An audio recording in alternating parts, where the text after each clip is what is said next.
Chat, another reaction video. Another day, another reaction. We got how the cops captured the Minnesota mass shooter.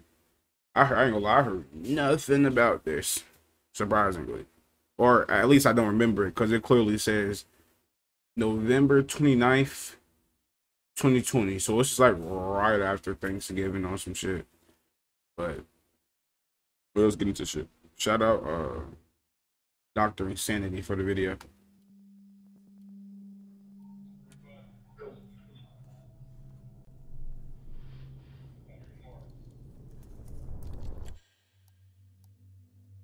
It's midnight at the Shady Oaks apartment complex. A resident is walking back to his apartment when suddenly he's shot by an unidentified man. I could have sworn I heard a gunshot or a firecracker, and I'm not sure which one. When police rush to the scene, they're immediately faced with a barrage of gunfire targeting anyone who moves, and no idea who or how many shooters are active, all while dozens of innocent lives are at fatal risk. More shots being fired right now. Just calm down. What kind of injury do you have? It's a gunshot. Okay. Who shot you? I don't know. Go get her. I'm gonna get snipers put up on the east side. Yes. Get over here! Get over here! Get down on the ground now!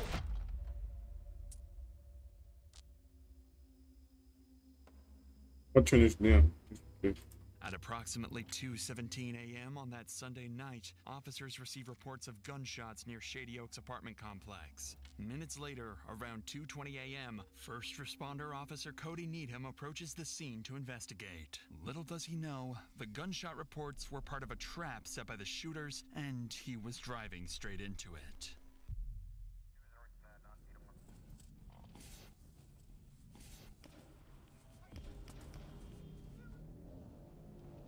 I think I've been shot.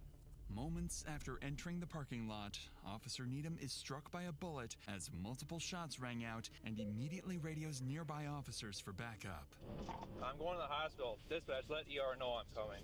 There was a rapid succession of shots. Do you know where it came from? It's back by Shady Oaks. There were more. So was the one calling the police the one who put, like, was he involved in the shit, or was he just like reporting gunshots? Because it's like, if he's involved in this shit, send his ass to prison for life. Back by Shady Oaks. Okay, we need to get a perimeter around this building. Multiple units nearby are now en route to Shady Oaks. However, the scale of police response will soon grow much larger, as officers realize the severity of the situation and the danger posed to the civilians. But for now, as backup units head towards the scene, Officer Needham speeds towards the hospital, still uncertain how severe his injuries are. I think I've been shot. Yep, come on in. I don't know what the... Go in this room over here. While Needham receives urgent medical care, backup officer Christopher Deason and other units make their way towards Shady Oaks. Completely unaware, they're stepping into a deadly 8-hour-long standoff. In rapidly chaotic incidents like these, officers have no choice but to make split-second tactical decisions. To fully understand how police manage such dangerous situations, we'll follow every tactic and decision through every stage of the standoff. Starting with Officer Deason, who's just arrived on scene to a barrage of gunfire erupting unpredictably. We don't know what floor they're on. The shots were presumably coming up in front of the building.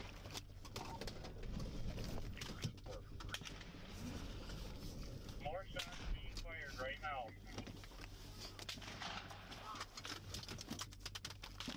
Go ahead.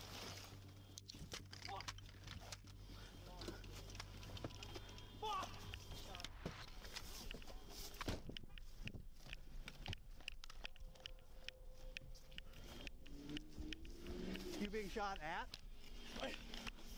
You okay? Just calm down. Calm down. I only have a pencil. I didn't get hit. Phone calls. What? Is that your car? Mine over there? Yeah. No. Officer Deason and other responding officers quickly take position behind a water pump house located near the parking lot on the west side of the complex. But there's a more immediate worry weighing on the officers. Many civilians remain unaware and exposed, and every gunshot could mean another innocent resident being targeted. With dozens of innocent lives at stake, Officer Rasmussen and Tim Harves arrive near Deason's location on the west side, positioning themselves nearby to help scan the area and pinpoint where the gunfire is coming from.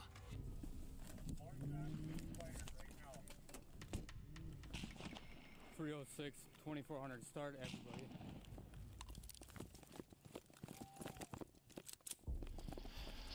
As soon as I got around the corner out here, he started shooting at me. Me and Deason pull up here. It was what, 3-4 shots? And when I pulled up here before, we got shot at before. So somebody's shooting out the window of the building. Chris, can you come over here? They're shooting at any law enforcement that comes through. If we go out any further, we're going to get shot at. If this is an active shooter, we need to get a team ready. We need to probably start dealing with it. At this stage, the situation facing officers is extremely dangerous. The Shady Oaks apartment complex contains approximately 126 units, and with near zero visibility and gunshots ringing out unpredictably, police have no way of pinpointing exactly where the shooters are located, whether they're barricaded, mobile, or roaming freely, or even how many shooters are active. What's more alarming is that officers don't yet realize they're dealing with a carefully planned ambush, and the next few minutes will make that terrifyingly clear. We want to get eyes on the building. We need to get cars there. We need to get back over here, right? Yeah, so we're probably gonna have to. Where the fuck is this guy? He's close. Yeah. He's outside, I bet.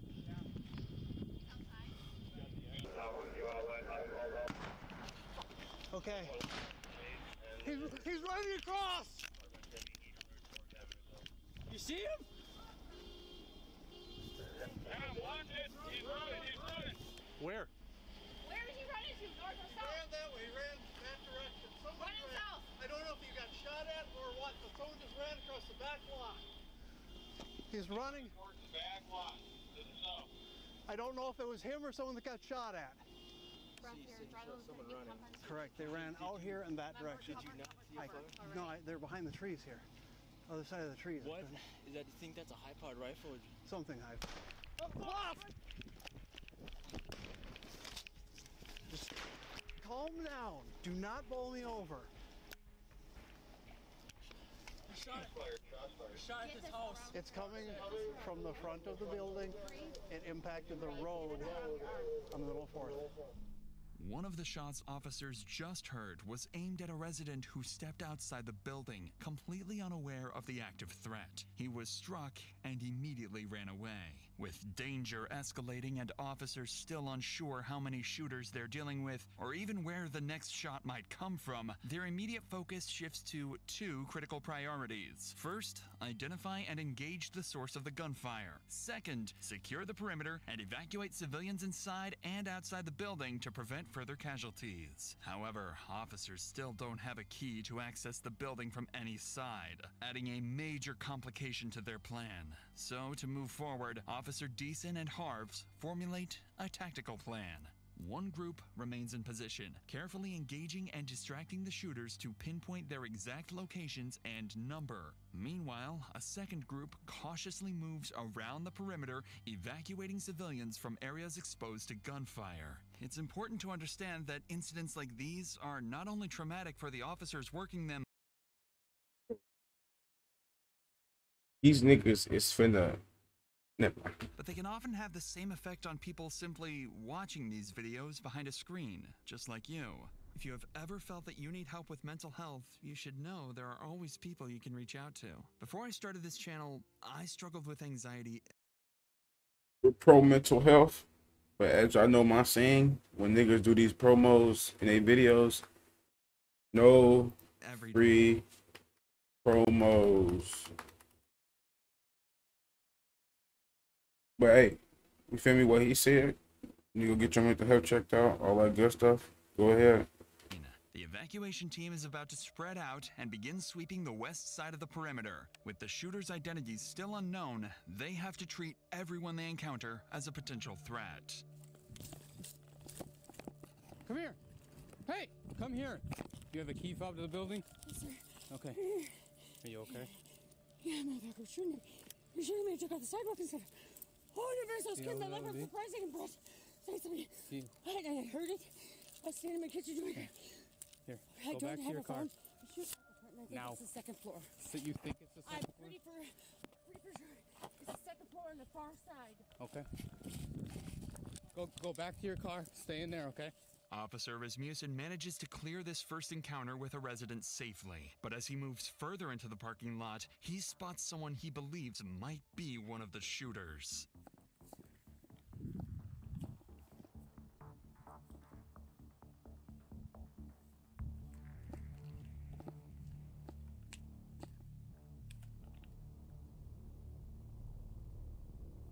Stop! Right now! Stop! Turn around! Drop to your knees. I got a guy that just walked out. He's in the parking lot. I got him at gunpoint. I need somebody around here. Stay where you're at right now.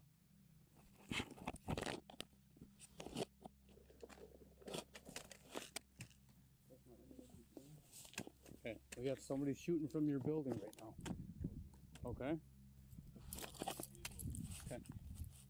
Okay, take him. Go to him. Stop. Ma'am, come here. Come here. Come here. It's police department. Come here. There's somebody shooting from your building right now. Okay? Now keep your hands out of your pockets, please. I'm sorry. Go to that red car over there. Okay. Go. The individuals turn out to be residents, completely unaware of the danger they've just narrowly avoided. But Rasmussen's attention quickly shifts towards two more residents exiting from the back of the building, one clearly injured and struggling. Keith, you got up in the building? This way. This way.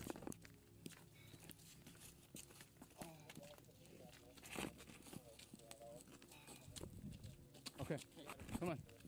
Come on.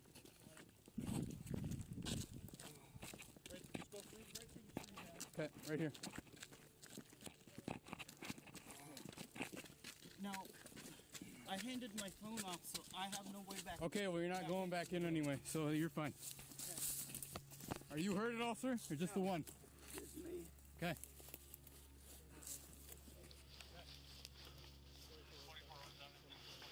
I'm right here. Okay. That light pole right there. The light pole? Okay.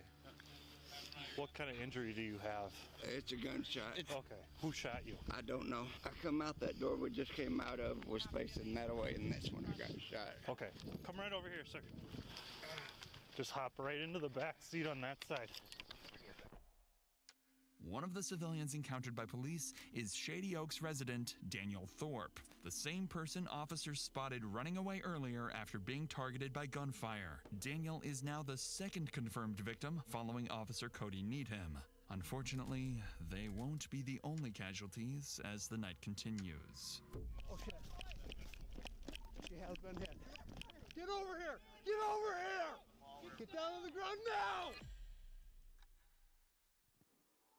By now, multiple SWAT teams have been requested to assist with the situation, but Daniel's close call underscores just how deadly the situation remains for the countless residents both inside and outside the complex. Many of them are still going about their night, not even realizing they're in any danger. Thankfully, Officer Rasmussen gained crucial intel from the woman he encountered outside the building. According to her, the shots appeared to originate from an apartment on the front side of the building, possibly on the second floor. But most importantly, she provides the officer with a key to access the building. With dozens of innocent lives still at risk, police urgently need to devise a plan to infiltrate the building and evacuate residents before the shooters have a chance to move positions, or worse, start targeting residents door to door. If the next steps aren't executed perfectly, the consequences could be catastrophic.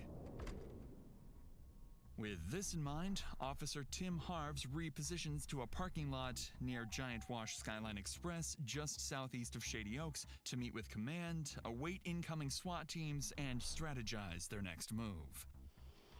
We haven't been able to get. They were thinking maybe like second floor, but now Chris is saying there's movement on 7th, but there's movement all over if you watch those windows. Nobody's identified where or who. Once I get more SWAT bodies in, I'm going to start forming up some perimeter teams to take over on perimeter. I'm going to get snipers put up on the east side.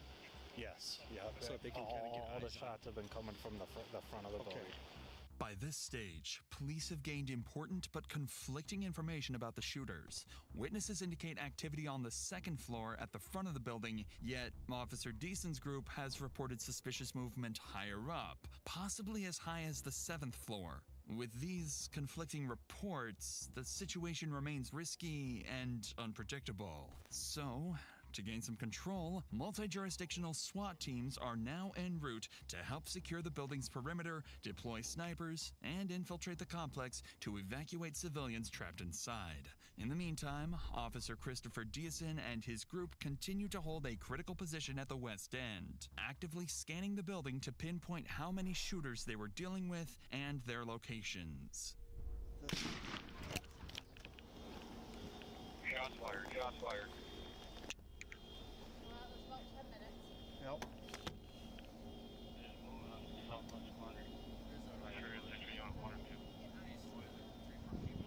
Correct. Correct. Some are moving towards this.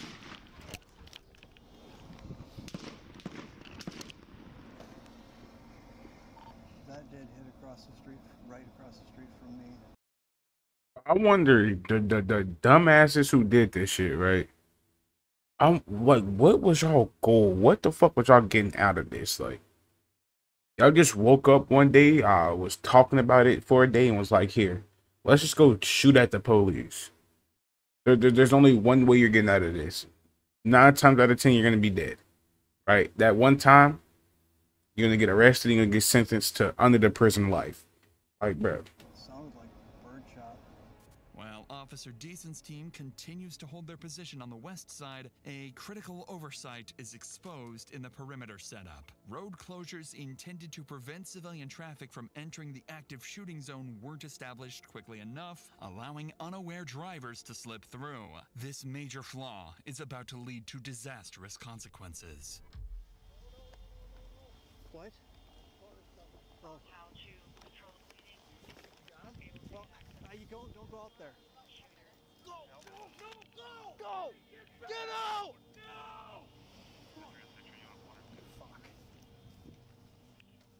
Fortunately, this first vehicle manages to pass without getting hit. But just minutes later, officers spot another set of headlights approaching, heading directly into the line of fire.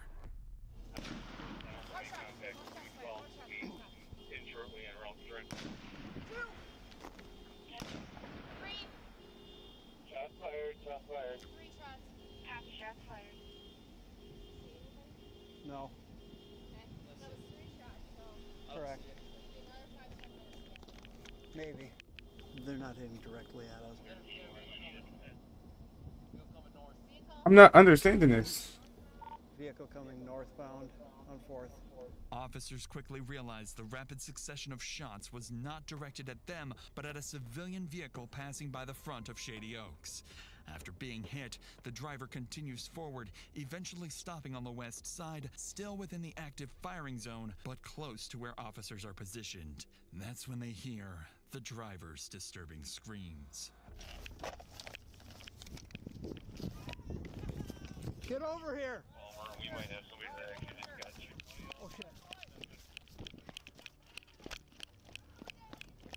She has been hit.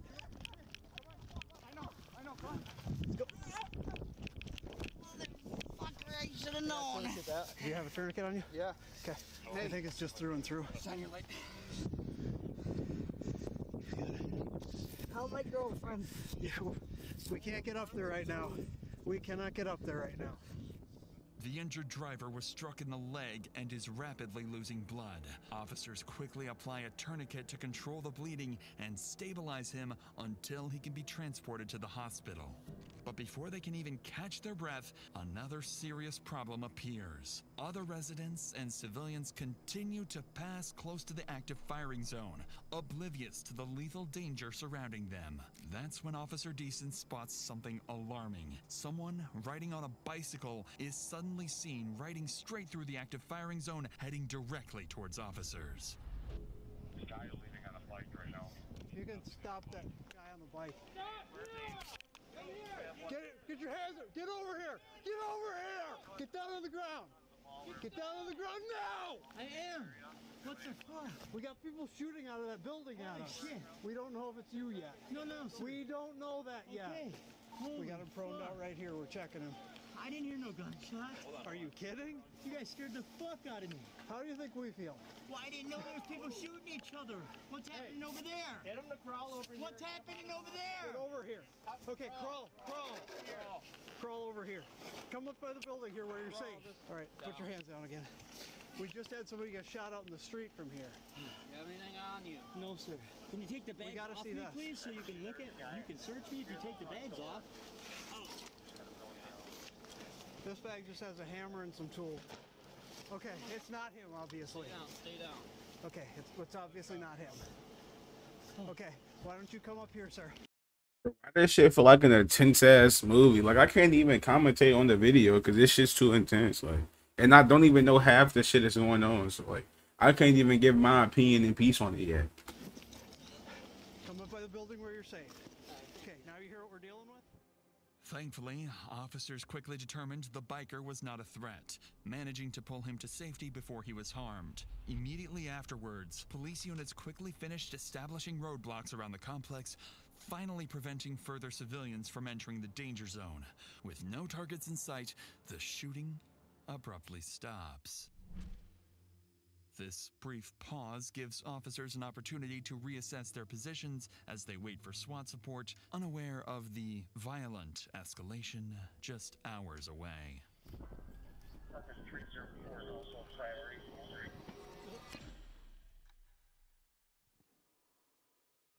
Do you think it's gone quiet because he just hasn't had anything to shoot at? Yeah, possibly.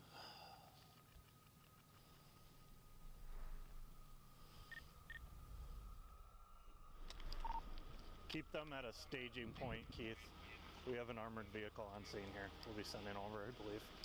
At approximately 4 a.m., SWAT armored vehicles finally arrive on the opposite side of the building, marking a critical turning point in the operation. For the first time, officers have the tactical support they need to close in and bring the shooters into custody. Yeah, we've got 4 individuals here now. 313. We need to get them out of here. You want to jump in with him? Yeah. All right, we're coming. Thanks for coming. Yeah. I know our team's setting up too, so we'll be over here soon. Not what we expected. Yeah, no shit.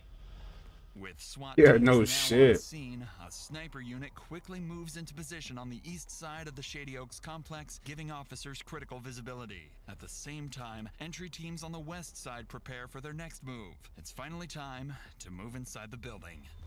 Here, we'll cover you. Get up there, go one at a time, okay? And I'm gonna move, right? Yep. I'm moving.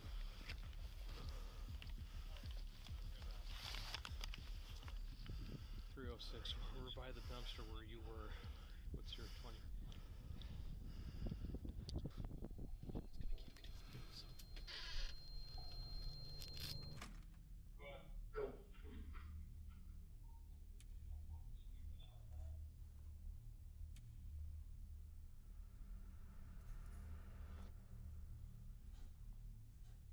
You gotta get out of here, just walk down that way, hurry.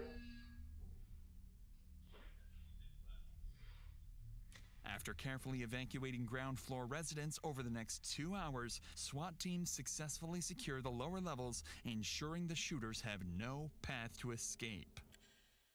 As the sun rises over Shady Oaks, police gain a critical advantage: daylight. With improved visibility, they deployed drones overhead, giving officers a clear, real-time view of the complex. As the drone hovers above Shady Oaks, officers notice movement on the 3rd floor. Someone barricaded near a window in apartment 303. Snipers positioned across the street quickly adjust their aim towards the apartment, while officers remain on high alert, knowing other suspects could be hidden throughout the building. Over the next hour, tensions escalate as the barricaded shooter fires and destroys a police drone monitoring his position. At around 8 a.m., negotiation teams attempt to make contact, urging the shooter to surrender peacefully. But despite repeated attempts, he refuses to respond. By 10 a.m., after over 8 hours of standoff and with peaceful options exhausted, an armored SWAT vehicle pulls up directly into the shooter's line of sight, preparing to launch enough tear gas canisters to saturate the entire apartment.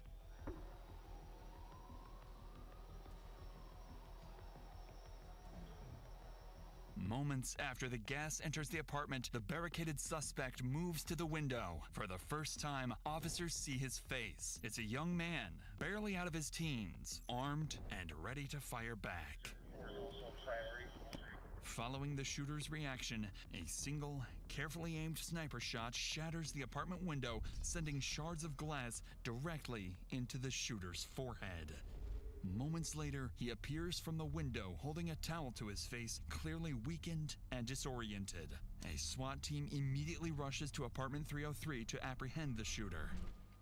Inside, they find him wounded but cooperative, quickly placing him into custody and escorting him out of the building.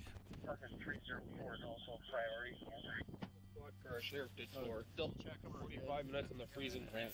You guys are good. Get some change in the left pocket. Big ass baggy pants. Check down by his feet. Nothing on his feet. Not having any 38 Buddy, can you spread your legs real quick? I have nothing. See. Hands pulled up at least a little bit. Yep. Ow! Fuck! My arm. There you go. You want to switch out doctors? I can give me an IOU. The shooter is soon identified as Devin Matthew Wayland. Inside his apartment, officers recover multiple firearms, including the rifle used throughout the standoff. Officers continue to search the complex, and after a thorough sweep, they find no other threats, confirming Devin was the only shooter. As he is transported to the hospital for medical treatment, detectives begin rehashing details of the shooting. That's when they make a troubling discovery. The initial 911 call reporting fireworks had been placed by Devin himself. Okay. I could have sworn I heard a gunshot or a firecracker on there. I'm not sure which one. Investigators quickly realized the call was a deliberate attempt to lure responding officers directly into his line of fire. Given the calculated nature of the ambush, they suspect that Devin may not have acted alone, that he could be linked to a larger threat, perhaps associated with an extremist group or a broader violent plan. With this in mind, detectives bring Devin straight into an interrogation room as soon as he is medically cleared, urgently seeking answers about his true motives and whether any additional attacks were placed. Hey, Devin. Hello. How are you? I've been better. Yeah, it looks like it. Feeling okay though? Is that okay if we visit? Yep. Okay. Now, let's back up to the day before the incident and just talk to us about your day and kind of what's going on. Everything seemed all right. Everything seemed fine. But, Okay. These ex-friends of mine, they wanted to hang out with me, and it was gonna be his girlfriend's birthday, the 21st birthday, so they wanted to party and drink. Well, I do like political discussion. I like to see people's views and ask them why they think of that, so I can respect them deeper and Like view them. political stuff? Yep. Okay. But it just turns out that they're ex-tweakers, and I think one guy was tweaking there. This guy's name was Seth something. And they're all like they're saying I'm getting in their face and screaming at them. I'm partially deaf from working in machinery. I said, I'm sorry, I'll get down on my hands and knees. I'll show you I'm not being violent. And this woman was saying, get on my man's face. And I'm like, I'm not on your man's face. I'm just saying, this is how I view about the situation, because how can I respect you? You've been nothing but nice to me. So she has until this point on. And Judd said, get off his face. I said, I'm not on your face. He pushed me. He was trying to fight me, so I fought him. And Jordan got on me, and he tried fighting me, and he claimed he was trying to make sure there would be no fight to happen. But that was the last straw. And for some reason, I felt like because no one would believe my side of the story, I had my firearms out and ready to use. just in case anything did happen, which I didn't want it to, but I had an accidental discharge with my Mosin Nagant rifle and had one bullet for it. I'm not Which sure. kind of rifle was it? Mosin Nagant. Okay. It was a mental slip up. I haven't been employed in a year. And my grandfather died 3 years ago. I just wanted it, and I didn't want to ever shoot a cop. That's why I surrendered. Were you aiming at anything throughout the Just the 75 cars, rounds? just the cars, trying to get the cops to come so they'd shoot me. I didn't want to shoot the cops. I didn't want to shoot anybody else. I just wanted to shoot the cars so that they would shoot me. But And is that from alcohol, or I couldn't myself. It's against my own views. I would have to. Okay, so he had an argument with his friends and started shooting at random ass cars and random ass people. So he wanted suicide by cops is basically what I'm hearing. Oh, I can't say the word. Hopefully I don't get. He wanted suicide by cops is what I'm hearing. Have somebody else me theoretically, so that's where that idea. I know it sounds really fucked up. I wanted to live. I tried telling myself this and that, but under last night's situation or ordeal, it just got too much to me, too fast. So, do you remember what exactly you told the dispatcher when you called in? It sounded like there was a gunshot or fireworks or some type of discharge, like some type of fire shot. So if you said the word fireworks, would you mean fireworks from a gun or actually fireworks? I don't know. Did I say fireworks? Or are you getting? You might have. I don't know if I did. Fireworks. I don't know if I did. Perhaps the most striking thing about Devin's confession is his description of feeling trapped between a desperate wish to die and an inability to harm himself. A psychological state commonly known as suicide by cop, where someone intentionally provokes law enforcement into using deadly force to end their own life. Following the interrogation, detectives determined that Devin Wayland acted alone, ruling out connections to any larger extremist groups. Devin admitted to intentionally provoking police to respond with deadly force, driven by anger and humiliation after an earlier confrontation at a party.